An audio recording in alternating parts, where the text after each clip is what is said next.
बिस्मिल्लाहिर्रहमानिर्रहीम। अस्सलाम वालेकुम नाज़रीन, मैं अहमद फ़वाद हूँ और आप मेरा यूट्यूब चैनल देख रहे हैं। अहम ख़बरों, तज़किये और तबसरे के साथ आज के व्लॉग में आपकी खिदमत में हाज़िर हुआ हूँ।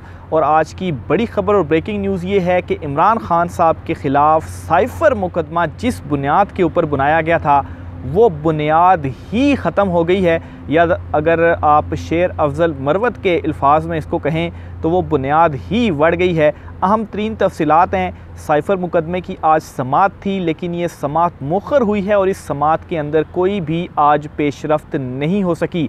कुछ एक्सक्लूसिव डिटेल्स हैं, अंदरूनी कहानी है, इस हवाले से आपके साथ मैंने शेयर कुछ चीज़ें करनी है।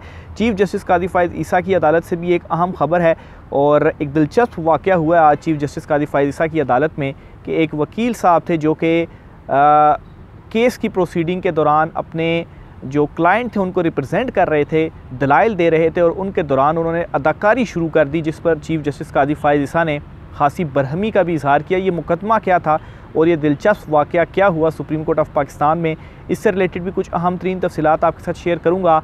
नवाज़ शरीफ का जो अपीलें बहाल करने का फ़ैसला था, इसका अभी तक तहरीरी हुक्मनामा सामने नहीं आया और एक बड़ा इम्पॉर्टेंट पॉइंट है जिस पॉइंट के ऊपर डिस्कशन हो रही है कि शायद जो जजेज़ हैं वो भी फंस गए हैं कि इस पॉइंट के ऊपर आर्गूमेंट्स ही नहीं हुए कमरा अदालत के अंदर। ये नवाज़ शरीफ की अपीलों की बात कर रहा हूँ, तो उसके ऊपर जो फ़ैसला है वो किस तरीके से हम दें, या तो ये हो कि आर्गूमेंट्स हों और उसके बाद आप ये कह सकते हैं कि फ़लाने वकील ने ये जो दलाइल हैं वो दिए और फ़लाने ने ये दिए और फिर उसके बाद चीज़ों को हम आगे चला सकते हैं। इस पर भी कुछ अहम तरीन तफसीलात हैं, वो भी आपके साथ शेयर करूँगा। और आखिर में नाज़रीन, इलेक्शन कमीशन ऑफ पाकिस्तान से भी एक अहम ख़बर है। एक अहम केस था, कुछ जो वफाकी वज़ीर थे, मुशीर थे, उनके ख़िलाफ़ एक जो दरख्वास्त थी वो दायर की गई थी। इस पर भी अहम तरीन अपडेट्स हुई हैं, वो भी आपके सामने रखूँगा। तो सबसे पहले नाज़रीन, इमरान खान साहब के साइफ़र मुकदमे के हवाले से आपको अपडेट देता चलूँ तो मामला कुछ यूँ हुआ है कि आपको मालूम है जैसा कि साइफ़र चालान जो कि इमरान खान साहब के अगेंस्ट पेश किया गया था, इस चालान में जो बुनियादी एक मामला था साइफ़र वाला, वो साइफ़र शामिल नहीं था। और चूँकि इमरान खान साहब के अगेंस्ट जो सारे का सारा मुकदमा था वो इसी साइफ़र के गिर्द ही घूम रहा है और अब इस स्टेज के ऊपर केस पहुंच चुका है कि फ़र्द जुर्म आयद होनी है। और आज की जो समात थी, इस समात में 5 गवाहों को पेश भी किया गया है। सॉरी, फ़र्द जुर्म तो हो गई, लेकिन जो गवाहान वाला सिलसिला था, गवाहों के बयानात कलमबंद करने वाला, वो शुरू होना था। लेकिन आज जो 5 गवाहान पेश किए गए उनके बयानात कलमबंद नहीं हो सके और जो कार्रवाई थी वो मुखर हो गई, यानी कि इसमें कोई भी पेशरफ्त इस केस में मज़ीद डेवलपमेंट ऐसे सामने नहीं आई कि आगे ये केस नहीं चल पाया। अब वापस मैं आता हूँ कि इमरान खान साहब के चालान में चूँकि ये साइफ़र जो कि एक डॉक्यूमेंट था वो शामिल ही नहीं है, तो एक ऐसा केस जो कि साइफ़र की बुनियाद के ऊपर बनाया गया हो और उस केस में और उस चालान में वो साइफ़र मौजूद ही ना हो, तो वो केस आगे कैसे चलेगा। इस पर बड़ी एक इम्पॉर्टेंट ट्वीट भी आप कहें, साकिब बशीर साहब हैं, हमारे सहाफ़ी दोस्त हैं, उनकी जानिब से ये की गई है। वो लिखते हैं जी कि पूरे केस की मरकज़ी दस्तावेज़ साइफ़र है, वो चालान का हिस्सा ही नहीं, तो कैसे अदालत तय करेगी क्या था जिसको इमरान खान ने बतौर वज़ीर-ए-आज़म हासिल किया, वापस नहीं किया, और मतन क्या था और कैसे इसका सियासी इस्तेमाल किया। गवाहों के बयानात भी अहम हैं, लेकिन कानूनी तौर पर मेरे ख़्याल में मरकज़ी दस्तावेज़ के चालान का हिस्सा ना होने पर केस कमज़ोर होगा। ट्रायल स्टेज पर इसका असर अदालत ना भी लिया तो अपील की स्टेज पर ज़रूर पड़ेगा। और इस केस के अंदर जो अब गवाहान हैं वो ज़्यादा इम्पॉर्टेंट हो चुके हैं, क्योंकि जो इसकी मेन एक साइफ़र डॉक्यूमेंट था वो है ही नहीं उसके अंदर। और अगर इमरान खान साहब, जिस तरह से तोशा खाना मैटर आपको सबको पता है किस तरीके से चला, अगर यहाँ पर भी ऐसा होता है तो अपील के मामले में इमरान खान साहब को जो रिलीफ़ है वो मिलेगा। और हो सकता है कि इस केस में भी ट्रायल के दौरान इमरान खान साहब को जो रिलीफ़ है वो मिल जाए। लेकिन ये बड़ी इंपॉर्टेंट चीज़ थी। अब इसी के ऊपर एक और क्रिमिनल लॉ के तहत भी कुछ चीज़ें आपके साथ मैं शेयर करना चाहूँगा। एक ट्वीट है, ये अब्दुल गफ़ार साहब की जानिब से किया गया है। इसमें लिखते हैं कि क्रिमिनल लॉ में अगर किसी दस्तावेज़ की बुनियाद पर मुकदमा दर्ज हो और चालान के साथ वो असल दस्तावेज़ ना हो बल्कि फ़ोटोकॉपी लगी हो तो फ़ोटोकॉपी के बावजूद इस केस में मुलजिम बरी हो जाता है, चूँकि असल दस्तावेज़ जिस पर मुकदमा बनाया गया है वो रिकॉर्ड का हिस्सा नहीं था। साइफ़र केस में तो फ़ोटोकॉपी भी मौजूद नहीं है। तो ये एक और इम्पॉर्टेंट चीज़ अगर क्रिमिनल लॉ को देखा जाए जो कि इमरान खान साहब के हक़ में जा रही है, और ये जो मुकदमा है इस मुकदमे का जिस तरीके से वैसे ही बुनियाद नहीं थी और जिस बुनियाद के ऊपर यह मुकदमा बनाया गया वो साइफ़र डॉक्यूमेंट चालान के अंदर शामिल ही नहीं है। तो ये वो बुनियादी नुक्ता है जो कि मिसिंग है इस केस में, और इस सारे के सारे केस को वही अगर आप कहें कि शेर अफजल के अल्फाज में तो ये बढ़ गया है। और आज भी जो इस केस की अपडेट सामने आई है, 7 तारीख तक ये केस चला गया है। गवाहों के जो बयानात हैं वो मौखर हो गए हैं। हालांकि पिछली समात के ऊपर भी बयानात होने थे जो 5 गवाह पेश किए गए थे, और आज भी ये 5 गवाह पेश किए गए, लेकिन इनमें से किसी का भी जो बयान है वो आज भी कलमबंद नहीं हुआ। तो बड़ी एक अहम डेवलपमेंट और बड़ी पेशरफ्त थी इमरान खान साहब के हवाले से, और ये एक बड़ा बुनियादी कानूनी नुक्ता है जिस नुक्ते की बुनियाद पर इमरान खान साहब जो हैं वो एक बड़ा जो रिलीफ है वो हासिल कर सकते हैं। इवन दो कि अगर तोशा खाना की बुनियाद पर भी और सीक्रेट जिस तरह से समात हो रही है जेल में उस तरह से भी चले तो आगे फिर हाई कोर्ट में अपीलों में आएंगे तो मामला जो है वो यहाँ से इमरान खान साहब रिलीफ ले पाएंगे। दूसरी तरफ नाजरीन, इस्लामाबाद हाई कोर्ट ने नवाज़ शरीफ को जो रिलीफ दिया था और उनकी जो अपीलें थीं वो बहाल की थी। अब इसके ऊपर भी एक बड़ी अहम जो डेवलपमेंट है वो सामने ये आई है कि अभी तक इसके ऊपर जो तहरीरी हुक्मनामा है वो नहीं सुनाया गया। और तहरीरी हुक्मनामा क्यों नहीं सुनाया गया इसके ऊपर भी ये आप सुनिएगा मामला। अच्छा, मामला गंभीर क्यों? एवन फील्ड और अल-अज़ीज़िया रेफरेंसेस में नवाज़ शरीफ की अपीलों की बहाली का तहरीरी आर्डर आज भी इस्लामाबाद हाई कोर्ट से जारी ना हो सका। नैब के कॉन्सेंट आर्डर में इतना वक्त लगना समझ से बालातर है। एक पॉइंट वजाहत शायद आए, पहले वाले सज़ा मुअत्तली आर्डर बहाल हुए या एवन फील्ड रेफरेंस में बहाल, दूसरे में पंजाब हुकूमत का बहाली ऑर्डर।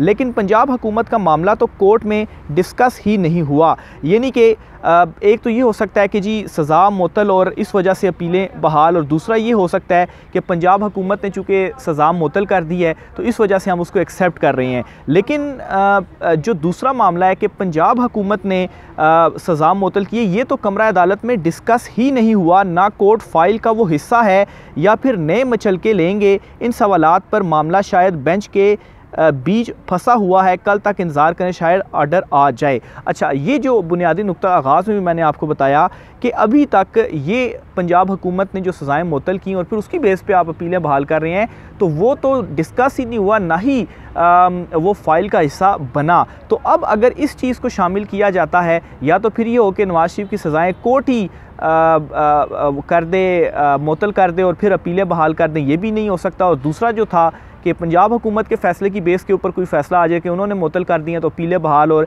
फिर ये जो अपीलें हैं वो सुनी जाएं, तो ये बुनियादी चीज़ जो थी वो कोर्ट में डिस्कस नहीं हुई, फ़ाइल का हिस्सा भी नहीं है। तो अब जब फ़ैसला दिया गया उसमें सिर्फ ये कहा गया कि नवाज़ शरीफ की अपीलें बहाल, कोई रीज़न्स नहीं बताई गई। तो डिटेल जजमेंट जो तहरीरी हुक्मनामा आता है उसके अंदर ये जो डिटेल्स हैं वो बतानी होती हैं कि वजह क्या है। तो एक मामला डिस्कस ही नहीं हुआ तो उसकी जो वजह है वो किस तरह से बताई जा सकती है। तो इसी के ऊपर ये साकिब बशीर का ही ट्वीट था जो मैं आपके सामने रख रहा हूँ। तो ये लिखते हैं कि इसी मामले के ऊपर या इन्हीं सवालात के ऊपर जो बेंच है उसके बीच मामला फंसा हुआ है कि आखिर हम इसके ऊपर जो है वो क्या जो फ़ैसला है वो दें। इसी के ऊपर सुहेल रशीद साहब हैं, वो ये लिखते हैं कि बार बार निशानदेही की थी कि अदालत के सामने मुतल्लिका सवाल ही एक है कि पंजाब हुकूमत का फ़ैसला दुरुस्त है या नहीं। इस पर फ़रीक़ैन को सुना होता तो ऑर्डर में लिखते कि फ़लाँ फ़लाँ को सुना। अब अदालत ऑर्डर शीट में क्या लिखे कि अल्हाम हुआ पंजाब हुकूमत मुअत्तल कर चुकी,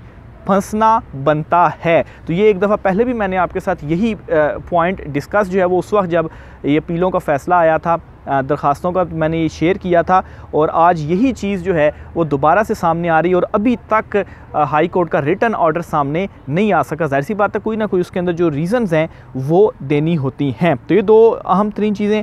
इसके अलावा 190 मिलियन पाउंड और तोशा खाना नैब तहकीकात में भी बड़ी अहम पेशरफ्त सामने आई है। बुशरा बीबी भी चूँकि इन मुकदमात में थी तो उनको दोबारा से अब ये नैब ने कह दिया है कि गिरफ़्तारी के लिए हमें वो मतलूब नहीं है और इस मरतबा ज़ुबानी कलामी नहीं बल्कि तहरीरी तौर पर जो जवाब है वो नैब ने अदालत में जमा करवाया है। तो इस पर अदालत ने 15 नवंबर तक अबूरी ज़मानत में तोसी कर ली और आइंदा समात के ऊपर दलाइल तलब कर लिए हैं। बुशरा बीबी के हवाले से ये मामला था। आगे चलते हुए जो सुप्रीम कोर्ट ऑफ पाकिस्तान में एक दिलचस्प वाक़या हुआ है, इस पर जो मेरी रिपोर्ट है ये भी मैं आपके सामने रखता हूँ। तो बुनियादी तौर पर एक ज़मानत बादस गिरफ़्तारी का मुकदमा था, वो चीफ़ जस्टिस काजी फ़ाइज़ ईसा साहब सुन रहे थे और उस मुकदमे के दौरान वो जो सारी अदाकारी वाला मामला है, वाक़या वो सामने आया। हुआ क्या जी कि सुप्रीम कोर्ट में ज़मानत बादस गिरफ़्तारी के एक मुकदमे में दरख्वास्त गुजार के वकील की जानिब से अदालत के सामने अदाकारी करने पर चीफ़ जस्टिस ने वकील की सरजनिश करते हुए रिमार्क्स दिए कि ये अदालत है, बॉलीवुड नहीं, ड्रामा ना करें। चीफ़ जस्टिस काजी फ़ाइज़ ईसा ने वकील की जानिब से अदाकारी करने पर बरहमी का इजहार किया और वकील को मुखातिब करते हुए कहा कि ये अदालत है, हॉलीवुड नहीं, यहाँ ड्रामा ना करें। चीफ़ जस्टिस ने वकील दरख्वास्त गुजार के कान पकड़ने की अदाकारी पर बरहमी का इजहार किया। मज़ीद रिमार्क्स दिए कि आपने जज साहब की बात को दुरुस्त मानने से इनकार किया, अगर आपने गलती की है तो माजरत भी करें।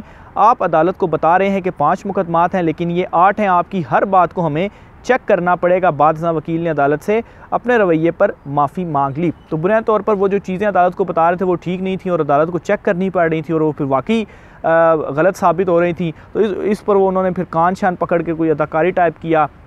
तो इस पर फिर चीफ़ जस्टिस ने बरहमी का इजहार किया कि ये अदाकारी ना करें, ये अदालत है, बॉलीवुड नहीं है, ड्रामेबाजी आप ना करें, आपकी चीज़ों को हमें चेक करना पड़ रहा है, तो आपको माजरत करनी चाहिए और इवन को उनको केसेस अपने जो है वो तैयारी भी करके आनी चाहिए। तो बहरहाल इसके ऊपर फिर वकील साहब ने बाद में माजरत कर ली और मामला ख़त्म हो गया। लेकिन असल मकसद बुनियादी बताने का ये है कि ये सुप्रीम कोर्ट ऑफ पाकिस्तान है और चीफ़ जस्टिस काजी फ़ाइज़ ईसा साहब की अदालत है, कमरा अदालत नंबर 1 है, जहाँ पर ये सारी जो चीज़ें हैं वो हो रही हैं।